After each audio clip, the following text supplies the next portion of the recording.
మంచి పేరు ఎన్నటికీ మరువబడదు. ఒక మంచి పేరు నువ్వు ఈ లోకంలో కలిగి ఉంటే, నీకు పెట్టబడిన పేరు కాదు కానీ నీవు జీవించే జీవితంలో నీ యొక్క మంచితనాన్ని బట్టి, నీ మంచి క్రియలను బట్టి నీకు వచ్చే ఆ పేరు ఉందే, అది నిత్యం నిలబడుతుందని దేవుని వాక్యం మనకు తెలియజేస్తుంది. ఈ లోకంలో సుఖముగా, సంతోషంగా, ఆరోగ్యంగా జీవించడమే మేలు కలిగినట్లు కాదు. ఏది మేలుకరమైనదో మనం గ్రహించగలగాలి.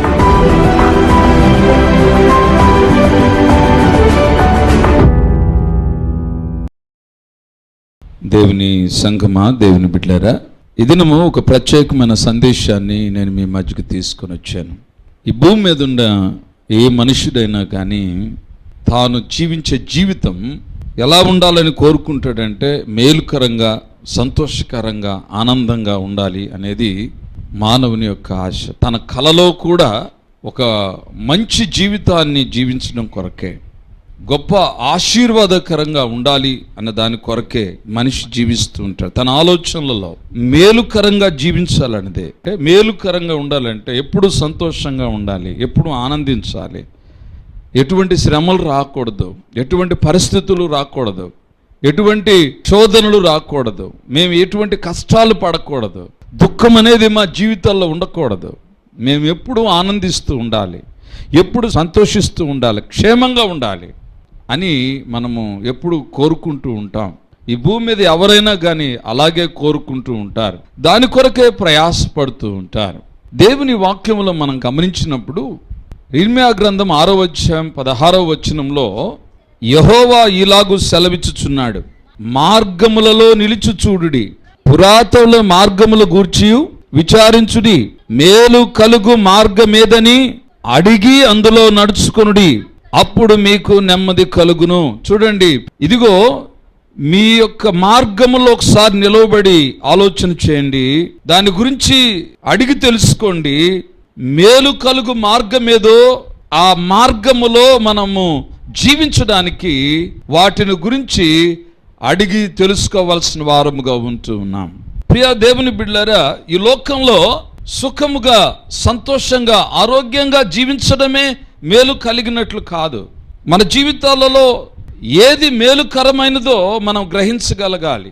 ఇక్కడ అడిగి తెలుసుకోమంటున్నాడు. పురాతనమైన మార్గాలేంటో, క్షేమకరమైన మార్గములేంటో మీరు అడిగి తెలుసుకోండి. అలా తెలుసుకొని అందులో మీరు నడుచుకున్నప్పుడు మీకు సమాధానము, నెమ్మది కలుగుతుంది అని దేవుని వాక్యము మనకు తెలియచేస్తుంది. ఎవరిని అడగాలి? పురాతన మార్గముల గురించి ఎవరు మనకు తెలియచేస్తారంటే పరిశుద్ధ గ్రంథమే మనకు మార్గదర్శి ఉంది. మన పరిశుద్ధ గ్రంథాన్ని మాత్రమే అడిగి తెలుసుకోవలసిన వారముగా ఉంటున్నామని దేవుని వాక్యము మనకు బోధిస్తూ ఉంది. మన యొక్క స్థితిని మనం ఎలాగూ, ఏది మేలుకరమైనదో దేవుని వాక్యం మనకు తెలియచేస్తూ ఉంది. ప్రసంగి గ్రంథంలో కొన్ని మాటలు మనకు వ్రాయబడి ఉన్నాయి. ఏది మనకు మేలుకరమైనదో అక్కడ ప్రసంగి గ్రంథకర్త మనకు కొన్ని విషయాలు తెలియచేస్తూ ఉన్నాడు.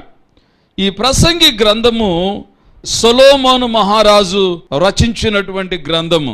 తన జీవితాన్ని అంతటిని కూడా అనుభవించి సమస్తం తెలుసుకొని జ్ఞాని అయిన సొలొమోను ఈ యొక్క గ్రంథాన్ని వ్రాసాడు. ఈ గ్రంథంలో అనేకమైన సంగతులు మనకు తెలియచేయబడినాయి. వాటిలలో ఈ 7వ అధ్యాయం చాలా ప్రాముఖ్యమైన అధ్యాయంగా ఉంది. వీటిలో కొన్ని సంగతులు ఈరోజు మనము ధ్యానించుకుందాం.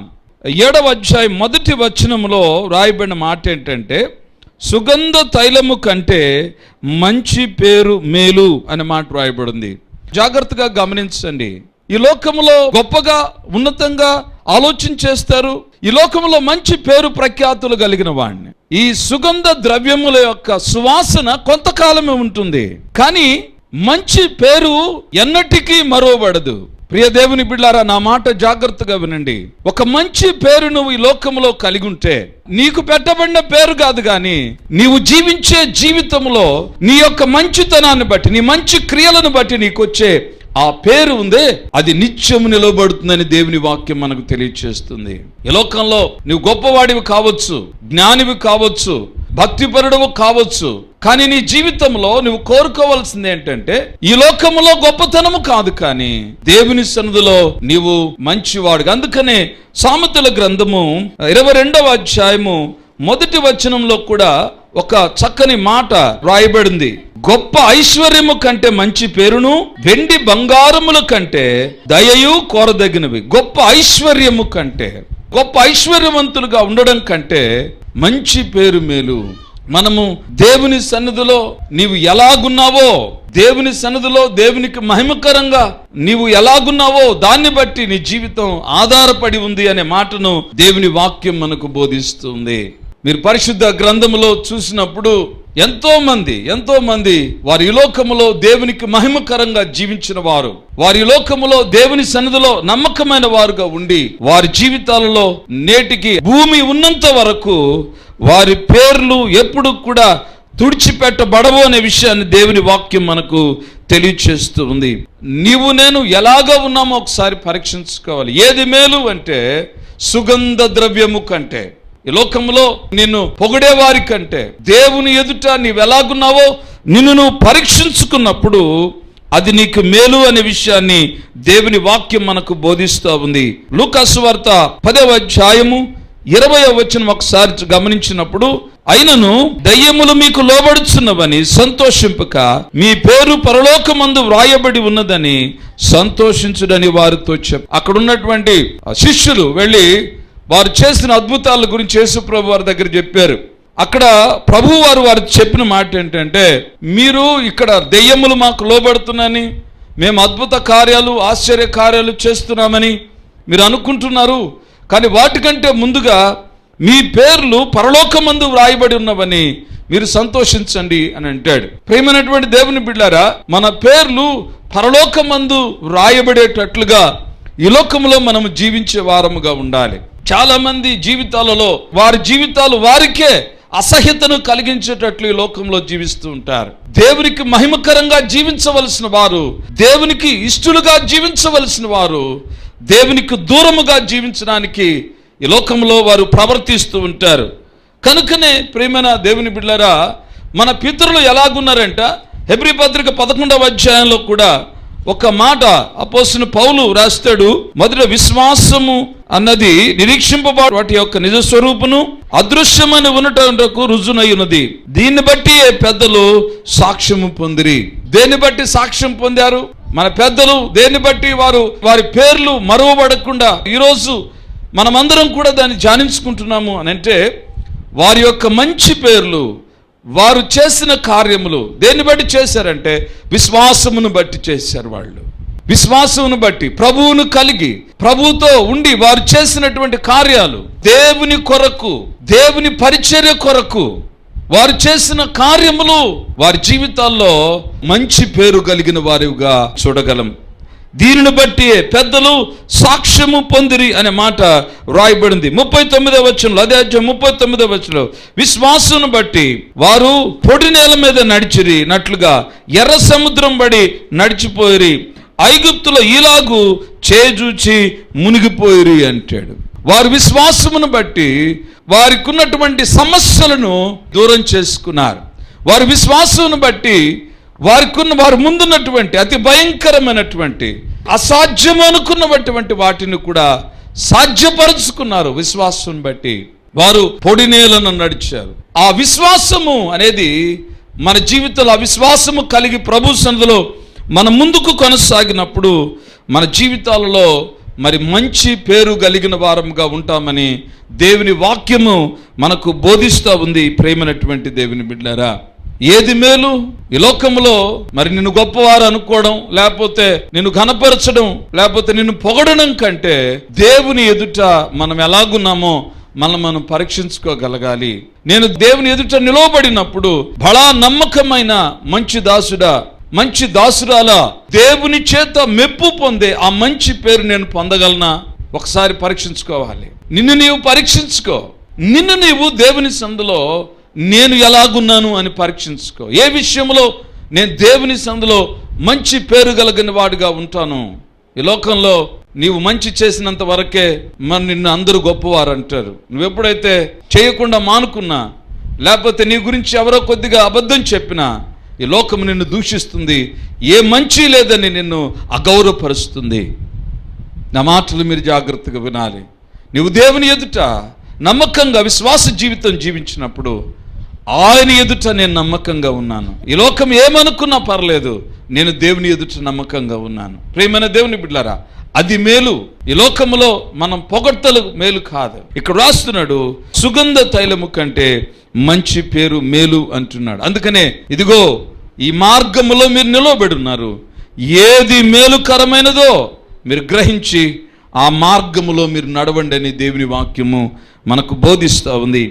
అదేవిధంగా ఆ కింద వచనాలు మనం గమనిస్తే ప్రసంగి గ్రంథంలో 7వ అధ్యాయం 1వ వచనంలో ఒకని జన్మదినము కంటే మరణ దినము మేలు. రెండవది, ఎందుకు ఈ జన్మదినము కంటే మరణ దినము మేలు అన్నాడు?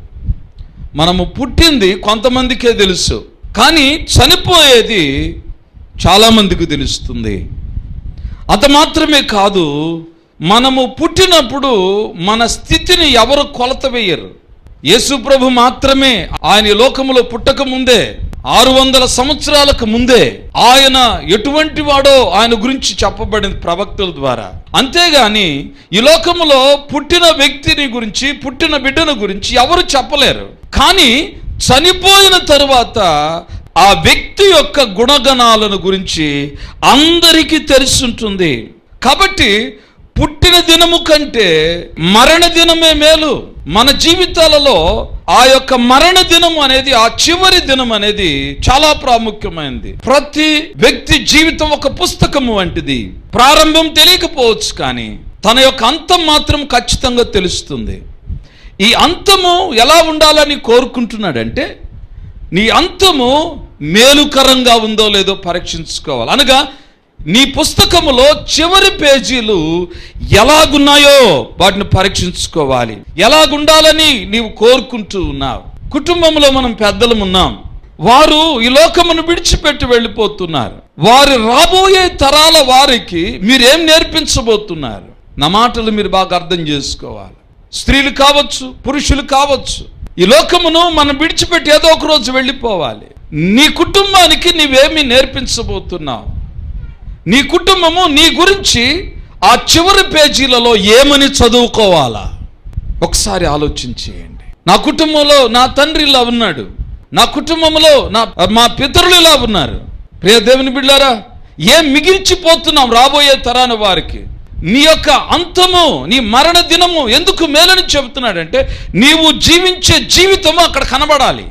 అందుకే పుట్టిన దినము కంటే మరణ దినము చాలా మేలు అనే విషయాన్ని దేవుని వాక్యములో మనకు తెలియచేస్తూ ఉంది. మనం ఎలాగీ లోకం నుండి వెళ్ళిపోవాలో, ఏ విధంగా మిగిల్చిపోవాలో నీ రాబోతున్న తరం వారికి నీ యొక్క చివరి పేజీలు ఏమిటో నేర్పించాలి. మన జీవితం అంతా ఎలా ఉన్నప్పటికీ నీ బ్రతుకులో యేసు ప్రభుని అనుగ్రహించే అనుభవాన్ని నీ కుటుంబానికి మిగిల్చిపోతే రాబోయే తరము వారు, ఈ దినాల్లో చాలా మంది యేసు ప్రభుని గురించి చాలా మందికి తెలుసు, ఆయన నిజమైన దేవుడని వారు ఒప్పుకుంటారు, కానీ భక్తి జీవితంలోకి రావడానికి వెనుకంజ వేస్తారు. కారణం ఒకటే చెప్తారు, మా పితరులు ఇలా వెళ్ళారండి, మేము ఆ మార్గంలో వెళ్ళాలి, వేరే మార్గంలో వెళ్ళలేం కదా. మా పితరులు ఇలాగ ఆరాధించారు, మా పితరులు ఇలాగ వెళ్ళారు, నేను వాళ్ళకు వ్యతిరేకంగా నేను వెళ్ళలేను కదా, నేను నా కుటుంబానికి దూరం అయిపోతాను. ఈ రోజుల్లో చాలా మంది అలాగే ఉన్నారు. నీవు ఏ మార్గంలో నడుస్తావో, నీ కుటుంబానికి ఏ మార్గాన్ని అయితే చూపిస్తావో ఆ మార్గంలోనే నీ కుటుంబం నడుస్తుందనే విషయాన్ని ప్రియమైన దేవుని బిడ్డలారా మీరు గుర్తుంచుకోవాలి. ఖచ్చితంగా నీ యొక్క పుట్టిన దినము కంటే మరణ దినము చాలా మేలు. నీవు జాగ్రత్తగా నిన్ను నీవు సరి చేసుకోవాల్సిన అవసరం ఉంది. అందుకనే అపోస్తలుడైన పౌలు కొరింథీయులకు రాసిన 2వ పత్రికలో 5వ అధ్యాయము 1 నుంచి మనం చదివితే, మన గుడారములు శిథిలమైపోయినను పరలోకమందు ఉన్నదని మనం ఎరుగుదము అని చెప్తాడు. ఇక్కడ గమనించండి, ఈ లోకములో సమస్తము శిథిలమైపోతాయి. ఈ గుడారములు, ఈ నివాస స్థలాలు అన్ని శిథిలమైపోతాయని మనకు తెలుసు. మనకు పరలోక రాజ్యం ఉందని తెలుసు. అయితే ఇక్కడ ఒక విషయాన్ని గమనించండి. 8వ వచనం చూసినట్లయితే ఇక్కడ ఏమంటాడు, ఇట్లు ధైర్యము కలిగి ఈ దేహమును విడిచిపెట్టినను ప్రభువు యొద్ద నివసించుటకు ఇష్టపడుచున్నాము. కావున దేహమందున్నను దేహమును విడిచినను ఆయనకిష్టులమై ఉండవలనని మిగుల ఆపేక్షించుచున్నాము. ఇక్కడ అపోస్తలుడు పౌలు అంటాడు, ఈ దేహం యందునను దేహమును విడిచిపెట్టునను నేను ఎలాగుండాలనుకుంటున్నానంటే దేవునికి ఇష్టడుగా జీవించాలి. లోకంలో నా యొక్క అంతము దేవునికి ఇష్టడుగా జీవించిన జీవితముగా ఉండాలి. అప్పుడు రాబోయే తరాల వారికి నేను ఒక సాక్ష్యంగా నిలవబడతాను. అందుకనే ఏది మేలు అని చెబుతున్నాడు. మీరు నిలవబడిన మార్గంలో మీరు ఈ విషయాన్ని అడిగి తెలుసుకోండి. ఈ లోకంలో ఏది మేలు అంటే జన్మదినాన్ని మనం ఎంతగానో గొప్పగా మనం దాన్ని సెలబ్రేట్ చేసుకుంటాం. కానీ దానికంటే ప్రాముఖ్యమైనది ఏంటంటే నీ మరణ దినము, నీ అంతము చాలా మేలు. కనుక దాని విషయంలో మనం జాగ్రత్తగా ఉండాలి. ఫిలిప్పీ పత్రికలో ఒక మాట చెప్తాడు. ఫిలిప్పీ పత్రిక 1వ అధ్యాయం, నా మట్టుకైతే బ్రతుకుట క్రీస్తే, చావైతే లాభము, చావైతే నాకు లాభం. బ్రతుకుట క్రీస్తే, నేను జీవిస్తే క్రీస్తు కొరకు జీవిస్తాను, చావైతే నాకు లాభం.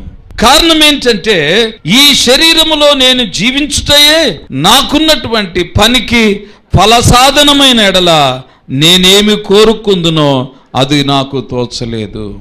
ఏంటి ఇక్కడ అన్నాడు, నేను శరీరమందు జీవించడమే దేవుడు నాకు ఇచ్చినటువంటి ఫలసాధనం అయితే నేనేమి కోరుకోలేను.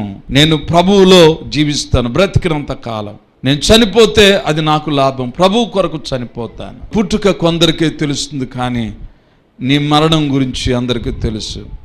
నీవు చనిపోతే నీ గురించి ఏం మాట్లాడుకోవాలి, ఏ మంచి మాటలు నీ గురించి అనేకులకు తెలియచేయాలి. కొంతమంది చనిపోయినప్పుడు వాళ్ళ గురించి సాక్ష్యం చెబుతూ ఉన్నవి లేనివి కల్పించి చెప్పడానికి ప్రయత్నం చేస్తారు. కానీ ఆయన జీవితాన్ని ఎవరు కూడా మరుగు చేయలేరు కదా. ఆయన జీవించిన జీవితం ఎంతో మందికి తెలుసు కదా. ఆమె జీవించిన జీవితం ఎంతో మందికి తెలుసు కదా. అలా కాదు, నీ గురించి చెప్పడానికి ఎంతోమంది ధైర్యంగా రాగలగాలి. నీ గురించిన ఒక మంచి సాక్ష్యము ఈ భూమి మీద విడిచిపెట్టి వెళ్ళాలి. అది నీకు, నీ కుటుంబానికి ఆశీర్వాదకరంగా ఉంటుంది. అది మేలు అని దేవుని వాక్యం చెబుతుంది. మూడవది గమనించండి. మరి ప్రసంగి గ్రంథం 7వ అధ్యాయము 2వ వచనం మనం చూస్తే అక్కడ అంటాడు, విందు జరుగుతున్న ఇంటికి పోవుట కంటే ప్రలాపించుచున్న వారి ఇంటికి పోవుట మేలు. విందు జరిగే స్థలం, సంతోషించే స్థలం, ఆనందించే స్థలం. ఆ విందు జరిగే స్థలము ఒకరికొకరు గొప్పలు చెప్పుకునే స్థలం. అంత మాత్రమే కాదు, ఒకరినొకరు గొప్ప చేసుకుంటూ పొగడ్తలతో ఒకరినొకరు ముంచెత్తుతూ అక్కడ ఆనందించే స్థలం. అది ఆ విందు జరిగే స్థలం. అందుకని అక్కడ అంటాడు, విందు జరుగుచున్న ఇంటికి పోవుట కంటే, విందు జరుగుచున్న స్థలానికి వెళ్ళడం కంటే ప్రలాపించు వారి ఇంటికి పోవుట మేలు అంటాడు. దుఃఖముగా ఉన్న ఇంటికి, ప్రలాపిస్తున్న వారి ఇంటికి పోవుట మేలు అనే మాట దేవుని వాక్యము మనకు తెలియచేస్తుంది. విందు జరుగుతున్న స్థలము అది ఆనందిస్తున్న స్థలమే, కానీ అది ఎలాగుంటుందంటే పాపముతో నిండి ఉంటుంది. అందుకనే యోబు తన కుమారులు కుమార్తెల విషయంలో ఆయన ఒక మాట చెప్తాడు. 1వ అధ్యాయము 4వ వచనంలో, అతని కుమారులను వంతుల చొప్పున అనుదినము ఒకరికొకరు తమ తమ ఇళ్లలో విందు చేయునై కూడినప్పుడు తమ కుమారులు పాపము చేసి తమ హృదయములో దేవుని దూషించుదురేమో అని విందు జరుగుతూ ఉంది. తన కుమారులు కుమార్తెలు వారు విందులోకి ప్రతిదినము వారి విందునకు ఆహ్వానించబడుతున్నారు.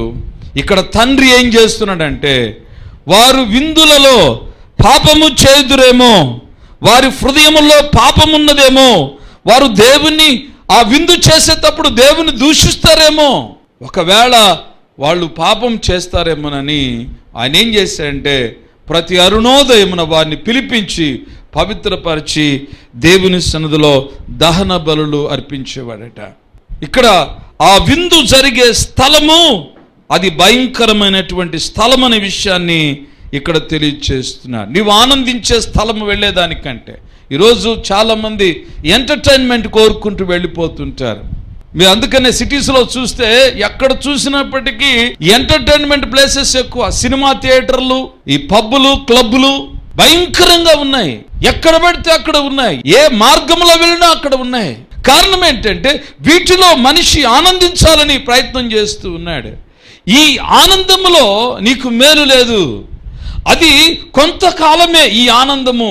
దానికంటే ప్రాముఖ్యమైనది ఏంటంటే నీవు మరి దుఃఖించుచున్న, ప్రలాపించుచున్న వారి దగ్గరకు వెళ్ళడము అది మేలు అనే మాట మనకు తెలియచేస్తున్నాడు. కారణం ఏంటంటే అక్కడ కింద ఏలయనగా మరణము అందరికీ వచ్చును గనుక బ్రతుకువారు దానిని మనస్సున పెట్టరు. ఎందుకనగా మరణము అందరికీ వస్తుంది, కానీ బ్రతికి ఉండేవారు దానిని మనసులో పెట్టుకోరు. కారణం ఏంటంటే చాలాసార్లు మనం అదే ఎవరన్నా చనిపోతే అప్పుడు ఒకసారి టక్కన మనకు ఒకసారి గుర్తొస్తుంది, బా నేను కూడా చచ్చిపోతాను, తర్వాత గుర్తుండదు.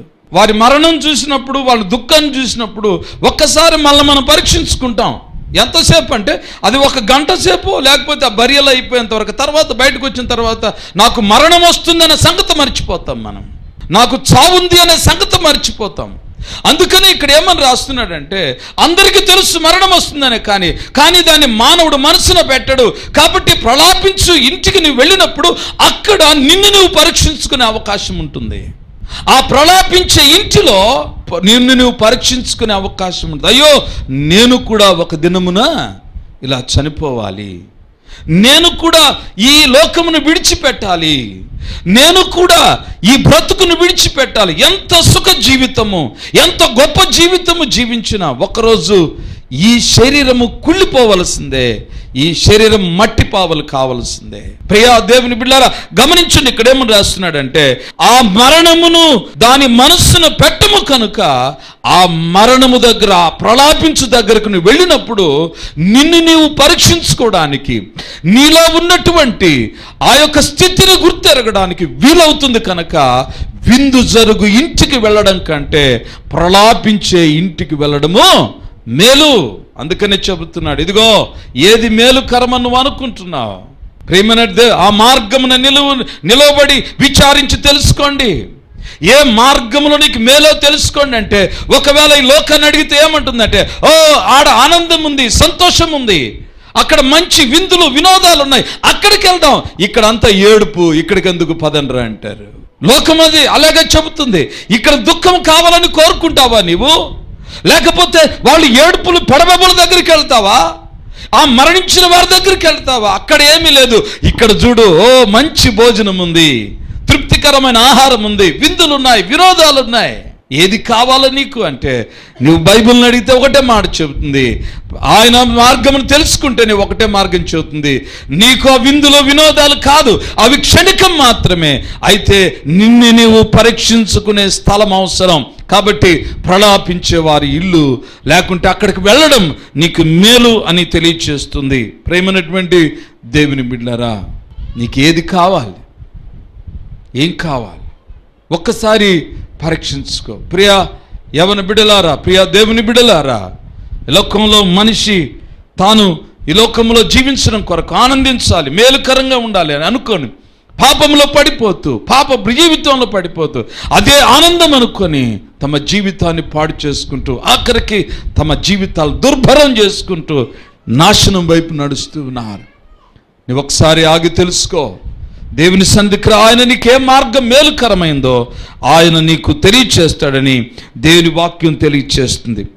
4వది మనం గమనించినప్పుడు అక్కడ ప్రసంగి గ్రంథంలో అదే వాక్యంలో క్రింద అంటాడు, నవ్వుట కంటే దుఃఖపడుట మేలు అని అంటాడు. ఎలయనగా ఖిన్నమైన ముఖము హృదయమును గుణపరుచును, నవ్వుట కంటే దుఃఖపడుట మేలు. ఇది ఈ లోకానికి భిన్నమైనటువంటి సువార్త, లోకమునకు వ్యతిరేకకరమైన సువార్త. మనిషి ఎప్పుడు సంతోషించాలనే కోరుతాడు, ఎప్పుడు ఆనందించాలనే కోరుకుంటాడు, ఎప్పుడు సంతోషకరంగా ఉండాలని కోరుకుంటాడు. మీరు ఇటీవల కాలంలో ఒక 4-5 సంవత్సరాల నుంచి మీరు టీవీలో చూస్తే ఏ ఛానల్లో చూసినా ఎక్కువగా ఈ కామెడీ ప్రోగ్రామ్స్ ఎక్కువైపోయినాయి. కారణం ఏంటంటే ఏదో ఒక విధంగా సంతోషించడానికి ప్రయత్నం చేస్తున్నాడు మనిషి. ఒకవేళ అలా నవ్వలేకపోతే ఈ మధ్య ఒకటి వచ్చింది, లాఫింగ్ థెరపీ అని. కొన్ని పార్కులలో మనం చూస్తాం. వాళ్ళు ఏం చేస్తారు తెలుసా, నవ్వడం బలవంతంగా ప్రాక్టీస్ చేస్తారు. వాళ్ళ 4 నిలబెడతారు అక్కడ, ఆ థెరపీ అంట, లాఫింగ్ థెరపీ. నలుగురు నిలబడితే అందరు చేతులు పెట్టుకొని ఒక్కసారిగా పైకి చేతులు పైకెత్తి వారు నవ్వుతుంటే హహహహ అని నవ్వుతారు. అది ఆ ప్రకృతి విరుద్ధమైనటువంటిగా నవ్వు, అంటే స్వాభావికంగా వచ్చేది కాదు. మనిషి ఈరోజు సంతోషాన్ని కోల్పోయాడు. ఆ సంతోషాన్ని వెతుక్కోవడానికి మనిషి ఎక్కడికెక్కడికో ప్రయాణం చేస్తున్నాడు, ఏమేమో వెతుక్కుంటూ ఉన్నాడు. ప్రేమైనటువంటి దేవుని బిడ్డారా, అయితే ఈ సంతోషం ఎక్కడుందో తెలుసా? నీవు దుఃఖించడంలో సంతోషం ఉందని బైబిల్ చెబుతుంది. నీవు సంతోషించడము, ఈ లోక సంబంధమైన ఆనందము కంటే దుఃఖించడము నీకు మేలు. నీవు దుఃఖించడము, నీ హృదయము దుఃఖముతో ఉండడం అది మేలు అంటాడు. ఇదేంటండి మీరు చెప్పే ప్రసంగము? సంతోషించడం మేలు కాదా? ఆనందంగా ఉండమని అందరూ చెబుతూ ఉంటే మీరేందుకు దుఃఖపడమంటున్నారు? ఇదే సువార్త, ఇదే దేవుని సువార్త. దేవుడు చూపించే మార్గం ఇదే. ఈ లోకములో నీవు సంతోషించాలని, ఈ లోకములో నీవు సంతోషకరంగా ఉండాలని నువ్వు కోరుకుంటే చివరికి నీకు మిగిలేది నిత్య నరకాగ్ని. అక్కడ ఏడ్పును పళ్ళు కొరుకుట నిత్యము ఉంటుంది. నీవు దానిలోకి వెళ్ళిపోతావు. అప్పుడు నీవు సంతోషము కోరుకున్నా నీ కనుచూపు మేరలో నీకు కనబడదు. అయితే నీవు ఇప్పుడు దుఃఖిస్తే, ఇప్పుడు నీవు నీ హృదయాన్ని నేను ప్రభు సన్నిధిలో నలగగొట్టుకొని నువ్వు దుఃఖించగలిగినప్పుడు నీ జీవితంలో దేవుడు ఏం చేస్తాడంటే ఆనందాన్ని, రాబోతున్న జీవితంలో ఆనందకరంగా దేవుడు నీకు ఇస్తాడు. ఆ పరలోకంలో నిత్య ఆనందం, నిత్య సంతోషం, ఏడుపైన పళ్ళు కొరకటైన అక్కడ ఉండదు. ప్రతి కన్నీటి బాష్ప బిందువును ఆయన తుడిచివేస్తాడు.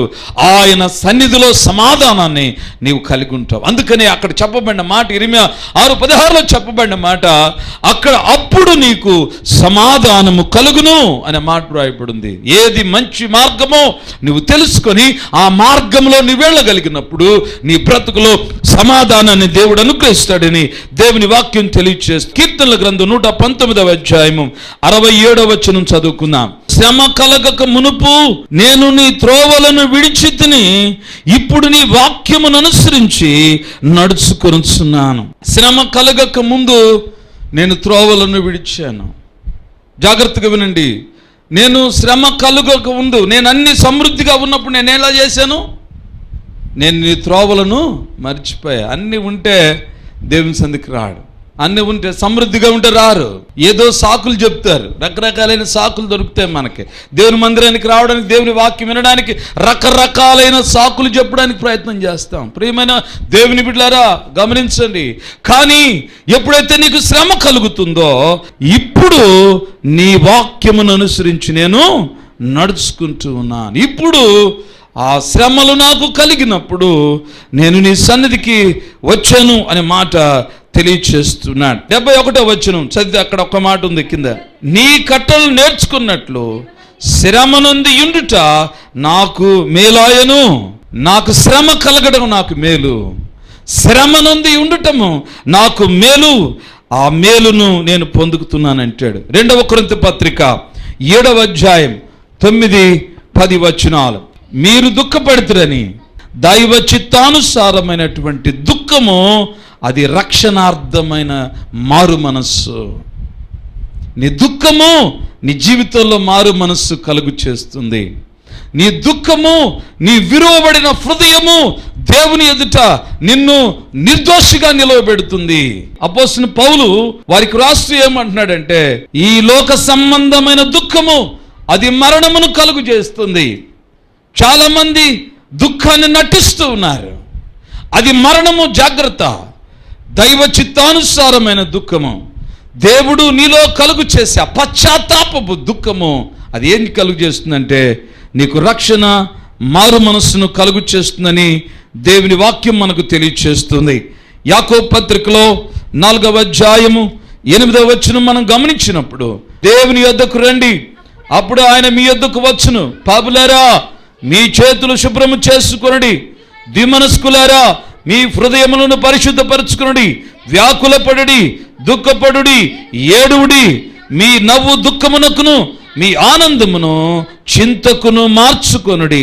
ప్రభువు దృష్టికి మిమ్మల్ని మీరు తగ్గించుకొనుడి, అప్పుడు ఆయన మిమ్మల్ని హెచ్చించును. మిమ్మల్ని మీరు దుఃఖపరచుకోండి. దేని విషయంలో? మీరు దేవుని ఎదుట మీ స్థితిని బట్టి దేవుని ఎదుట మీరు దుఃఖపడినప్పుడు, మీరు దుఃఖము కలిగి జీవించినప్పుడు మీ జీవితాల్లో ఆశీర్వదించబడతారు. వ్యాకులపడుడి, దుఃఖపడుడి, ఏడువుడి. మీ నవ్వు దుఃఖమునకును, మీ ఆనందమును చింతకు మార్చుకోండి. మీ ఆనందము దుఃఖానికి మారాలి. ఈ లోక సంబంధమైన సంతోషము మారాలి. మారి నీవెలా ఉండాలంటే వ్యాకులపడి ఏడ్చి దేవుని సందులో నీ జీవితాన్ని ప్రభు దగ్గరికి తీసుకొచ్చుకున్నప్పుడు ఆయన రాబోతున్న దినాలలో నీకు పోయే ఆశీర్వాదము అది నూరంతలైనటువంటి ఆశీర్వాదము, నూరంతలైనటువంటి సంతోషము. అపోస్తలుడైన పౌలు 2 కొరింథీ 4వ అధ్యాయంలో 17వ వచనంలో ఒక మాట రాస్తాడు. మేము దృశ్యమైన వాటిని చూడక అదృశ్యమైన వాటిని నిదానించి చూచుచున్నాము గనక క్షణమాత్రము మాకు చులకన శ్రమలు మా కొరకు అంతకంతకు ఎక్కువగా నిత్యమైన మహిమ భారమును కలుగుజేయుచున్నవి. ఎలాగనగా దృశ్యమైనవి అనిత్యములు, అదృశ్యమైనవి నిత్యములు అంటాడు. ఈ దృశ్యమైన వాటి విషయంలో చూస్తూ మేము ఆనందించలేదు, కానీ అదృశ్యమైన వాటి అందే మా మనసు ఉంచాం. మేము దేవుని సందులో వాటి వలన వచ్చే శ్రమలను మేము సహించగలుగుతున్నాం. మేము దేవుని ఎదుట ఆయనలో మహిమకరంగా జీవించగలుగుతున్నాం అన్నమాట అంటాడు. దుఃఖము మన జీవితాల్లో మారు మనసు కలుగు చేస్తుంది. విరిగి నలిగినటువంటి మనసు మన జీవితాల్లో దేవుడు మనకు ఆశీర్వాదాలు ఇస్తాడు. పరిశుద్ధ గ్రంథంలో మనం చూసినప్పుడు ఆయన దుఃఖపడే వారి విషయంలో తన యొక్క ఆ సన్నిధిని ఉంచుతాడు. హన్నా విషయంలో మరి దేవుడు గొప్ప కార్యాలు చేశాడు. హిజ్కియా మరణకరమైన రోగము నుంచి విడిపించబడి ఆయుష్ పెంచబడిన వాడుగా ఉన్నాడు. దావీదు ఆయన దుఃఖపడినప్పుడు తన పాపమును ఒప్పుకున్నప్పుడు విడిచిపెట్టాడు. యెహోషువ దుఃఖపడినప్పుడు దేవుడు విజయమును కలుగు చేశాడు. ప్రేమైనటువంటి దేవుని బిడ్డలారా, ఎన్నో గొప్ప కార్యాలు దేవుడు చేశాడు. నీ జీవితంలో మరి సంతోషించడము కంటే దుఃఖము మేలు అని పరిశుద్ధ గ్రంథం మనకు తెలియచేస్తుంది. మనం 5వ విషయంలోకి వెళదాం. ప్రసంగి గ్రంథం 7వ అధ్యాయం 5వ వచనం. బుద్ధిహీనుల పాటలు వినుట కంటే జ్ఞానుల గద్దింపు వినుట మేలు. ఈరోజు మీరు చూడండి, నేను ఒకసారి ఒక వీడియో నాకు వచ్చింది. ఆ వీడియోలో అన్నీ కూడా ఒక యాక్సిడెంట్ జరిగిన వీడియో. అది దాదాపుగా 20 ఉంటాయి. దాదాపుగా 20 యాక్సిడెంట్లు చూపించారు. వాటన్నిటికి కారణం ఏంటంటే వాళ్ళు చెవుల్లో పెట్టుకునే ఇయర్ ఫోన్స్ అవి పెట్టుకుంటారు. ఇది ఒక ఫ్యాషన్ అయిపోయింది. అవి పెట్టుకుంటారు, లోపల సెల్ ఫోన్స్లో పెట్టుకుంటారు. ఈ బుద్ధిహీనమైన పాటలు వింటూ జీవితాన్ని నాశనంలోకి నడిపించుకుంటున్నారు. ప్రేమైనటువంటి దేవుని బిడ్డలారా, ఈరోజు యువత పాడైపోవడానికి కారణం ఏంటంటే ఈరోజు ఆ సెల్ ఫోన్సే. ఆ సెల్ ఫోన్స్లో వచ్చేటువంటి భయంకరమైనటువంటి పాపము, లేకపోతే భయంకరమైనటువంటి పాటలు, అసహ్యమైనటువంటి పాటలు, ఇవి మనిషిని బుద్ధిహీనులుగా మారుస్తూ ఉన్నాయి, ప్రమాదాలకు గురి చేస్తూ ఉన్నాయి. ఎవ్వరు పట్టిన, ఎక్కడ పట్టినా ప్రేమైన దేవుని బిడ్డలారా గమనించండి. ఏది మేలను కోరుకుంటున్నావు? బుద్ధిహీనమైన పాటలు వినుట కంటే దేవుని గద్దింపును నీవు వినుట నీకు మంచిది. చాలా మంది దేవుని గద్దింపును సహించలేరు. దైవ సేవకుని గద్దింపు మాటలు సహించరు. ఆ మాటలు సహిస్తే ఈ మందిరం ఎలాగుంటుందో తెలుసా? ఫుల్ ప్యాక్ తో అయి ఉండేది. గద్దింపు మాటలు ఇష్టం లేదు. చాలా మంది దేవుడు ఏం చెబుతున్నాడో యథార్థంగా ఆ మాటలు చెబితే సహించరు. వారు మా గురించి చెబుతున్నారు, పాస్టర్ గారు మా గురించి ఎవరో ఏదో చెప్పారు, మా గురించే చెబుతున్నారు అని చాలా మంది ఏం చేస్తారంటే పాస్టర్ గారిని విమర్శించడం మొదలు పెడతారు. కానీ దేవుని వాక్యం ఏం చెబుతుందంటే, తిమోతికి రాసిన అపోస్తలుడైన పౌలు తిమోతికి రాసిన 2వ పత్రికలో 4వ అధ్యాయం 2-3 వచనాల్లో వాక్యమును ప్రకటించుము, సమయమందును అసమయమందును ప్రయాసపడుము, సంపూర్ణమైన దీర్ఘశాంతముతో ఖండించుము, గద్దించుము, బుద్ధి చెప్పుము. ఎందుకనగా చెనువులు హితబోధను సహింపక దురద చెవులు కలిగిన వారై స్వకీయ దురాశలకు అనుకూలమైన బోధలను తమ కొరకు పోగు చేసుకొని అనుకూలమైన బోధకులనంట మీరు ఖండించాలి, గద్దించాలి, బుద్ధి చెప్పాలి అంటున్నాడు. కారణం ఏంటంటే, ఎందుకనగా జనులు హితబోధను సహించరు. మంచి మాటలు ఇష్టపడరు. వాళ్ళకి ఏం చేస్తున్నారంటే వాళ్ళకు అనుకూలమైన బోధ కావాలా. ఈరోజు మనం ఇక్కడ రావడానికి కారణం అదే. వాళ్ళకు అనుకూలమైన బోధ చేయలేదు. నువ్వు తాగబోతువంటే కోపం, నువ్వు మోసగడమంటే కోపం, నువ్వు చేస్తున్నది అదే పని. కానీ నువ్వు ఆ మాటను నీవు విని దాని ప్రకారము నిన్ను నువ్వు సరి చేసుకోవాల్సిన దానికి బదులుగా ఈ మాటలు దైవజనుడు చెప్తే దైవజనుడి మీద కోపపడుతూ ఉన్నారు. అందుకనే వాళ్ళు ఏం చేస్తున్నారంటే తమ కొరకు హితబోధను సహించక వాళ్ళు దురద చెవులు గలవారై స్వకీయ దురాశలకు వాళ్ళు ఏం చేస్తున్నారంటే అనుకూలమైన బోధకులను సమకూర్చు. అంటే అర్థం ఏంటంటే అనుకూలమైన వారికి అనుకూలమైన బోధలు చేసే సేవకులు కూడా ఉన్నారనే కాదనే ఉన్నారు. తమకు అనుకూలమైన బోధ కొరకు బోధకులను సమకూర్చుకుంటున్నారు కనుక బుద్ధి చెప్పును వాడికి బుద్ధి చెప్పమని చెబుతున్నాడు. ప్రేమైనటువంటి దేవుని బిడ్డలారా, వాక్యమును ఉన్నట్టుగా నీకు చెప్పబడితేనే నీ జీవితం మార్చబడుతుంది. చాలామంది ఈ దినాలలో అలాగ చేయడం లేదు. వాళ్ళు ఏం చేస్తున్నారంటే వారికి కలిగిన గాయములో ఆ గాయములు స్రవిస్తూ ఉన్నప్పుడు దాని మీద ఏదో మందు పూసి కట్టుగట్టి పంపిస్తున్నారే కానీ ప్రియ దేవుని బిడ్డలారా దానిని సంపూర్ణముగా తీసివేయడానికి ఇష్టపడడం లేదు. నీకు అది సంపూర్ణంగా పోవాలి అంటే నీకు ఆపరేషన్ జరగాలి. నీకు ఆపరేషన్ జరగాలి అంటే నీకు నొప్పి పుట్టాలి, నీకు బాధ కలగాలి. నీ హృదయ ఆత్మలోనేటువంటి అవన్నీ కూడా కల్మషమంతా తీసివేయాలి. అందుకని అంటాడు దేవుని వాక్యము రెండంచులు కలిగిన ఎటువంటి ఖడ్గము కంటేను వాడిగలదై అది ప్రాణాత్మలను కీళ్లను మూల్గను విభజించు మట్టుకు వెళుతూ అది హృదయములను పరిశోధించును అంటాడు. ఎక్కడికి దూరి వెళ్తుందట అది దేవుని వాక్యం. అలాగే వెళ్లకుండా ఈ దినాల్లో ఏం చేస్తున్నారు తెలుసా? వాళ్ళ కొరకు, వారి యొక్క సంపాదన కొరకు, వారి మెప్పు పొంది వారి ద్వారా అనేకమైన వాటిని పొందడం కొరకు ఈ దినాల్లో ఏం చేస్తున్నారు తెలుసా? మనుషులను మభ్య పెడుతున్నారు. నువ్వు ఎలాగున్నావో అలాగే ఉండు, ఏ పాపములో ఉన్నావో అలాగే ఉండు, ఏ మోసకరమైన క్రియల్లో ఉన్నావో అలాగే ఉండు, నువ్వు మార్పు చెందొద్దు, నువ్వు అలాగే ఉండు, మరి నాకు ఇచ్చేది మాత్రం నీవు ఇవ్వని చెప్పి ఈరోజు అనుకూలమైన బోధకులను ఏర్పాటు చేసుకున్నారు. వారి జీవితాల్లో దేవునికి మరి మహిమకరంగా లేకుండా పోతూ ఉన్నారు. నీవు గద్దింపును నీకు వినుట నీకు మేలు. నిలవబడి మార్గంలో నిలవబడండి. ఏది కావాలి అంటే ఆనందించే జీవితం కావాలన్నా ఈ బుద్ధిహీనమైనటువంటి వాటిలో నువ్వు వెళతావా? ఏది కావాలి? ప్రేమనటి దేవుని బిడ్డారా, చాలాసార్లు యవన కాలంలో ఉన్నవారు ఇదే చేస్తారు. ఆదివారం రాగానే వాళ్ళు దేవుని మందిరానికి వెళ్తే అక్కడ గద్దింపు మాటలు ఉంటాయి. అక్కడ ఏముంటాయండి? అక్కడ వాళ్ళు ఆ మాటలు ఈ మాటలు మాట్లాడారు. పాపం చేయొద్దు అంటారు, లేకపోతే సినిమాలకు వెళ్ళొద్దు అంటారు. కానీ ఇక్కడికి వెళ్తే బయటకు వెళ్తే అక్కడ ఏముండవు కదా, స్నేహితులు ఉంటారు, విచ్చలవిడిగా తిరగచ్చు. వీకెండ్ ప్రోగ్రామ్స్ అంట, వీకెండ్ ప్రోగ్రామ్స్. ఏం చేస్తారో తెలుసా? ఎక్కడికి వెళ్ళాడయ్యా మీ వాడు గుడికి రాలేదంటే ఈరోజు బైక్ రేస్ ఉంది పాస్టర్ గారు అన్నాడు ఒక ఆయన. బైక్ రేస్ ఉందంట. మావాడు చాలా బాగా బైక్ డ్రైవ్ చేస్తాడు, బైక్ రైడర్ మావాడు, బైక్ రైడర్. అక్కడేముండో తెలుసా? మరణం ఉంది. మరణానికి పంపించాడు నా కొడుకుని. ఆదివారం చర్చికి మేము వచ్చాంగా అంటే నీవు వచ్చావు, నీ కొడుకు వాడు నాశనం అయిపోవాలా? ప్రేమైనటువంటి దేవుని బిడ్డలారా, మన జీవితాలని మనమే మన బిడ్డల జీవితాలను చేతులారా పాడు చేసుకుంటున్నాం. సామెతల గ్రంథం 10వ అధ్యాయం 17వ వచనం, ఉపదేశమును అంగీకరించువాడు జీవ మార్గములో ఉన్నాడు, గద్దింపుకు లోబడిని వాడు త్రోవ తప్పును అంటాడు. ఉపదేశమును అంగీకరిస్తావో అది నీకు జీవ మార్గము.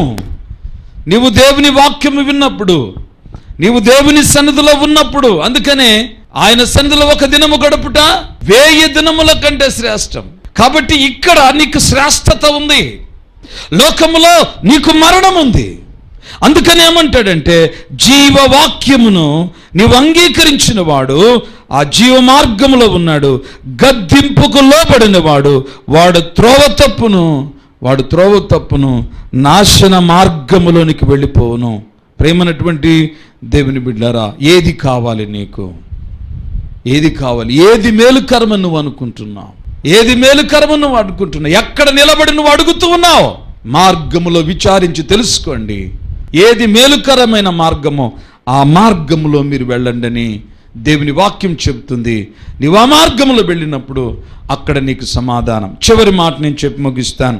ప్రసంగి గ్రంథం 7వ అధ్యాయం 8వ వచనం, కార్య ఆరంభము కంటే కార్యాంతము మేలు. ప్రేమనటువంటి దేవుని బిడ్డారా, అందుకనే గమనించిన, ఆరంభ శూరత్వము కంటే ముగింపు చాలా మేలు. ఇది మనకు అప్పగించబడినటువంటి పని కావచ్చు, మన వ్యక్తిగతమైన జీవితం కావచ్చు. మనము ప్రారంభించిన దానికంటే మన అంతము చాలా మేలుకరంగా ఉండాలి, ఇతరులకు ఆశీర్వాదకరంగా ఉండాలి. ఎక్కడి నుంచి ప్రారంభించామన్న దానికంటే మనము ఎంతవరకు దేవుని సందులో నమ్మకంగా ఉన్నాము అనే విషయాన్ని దేవుని వాక్యము మనకు తెలియచేస్తుంది.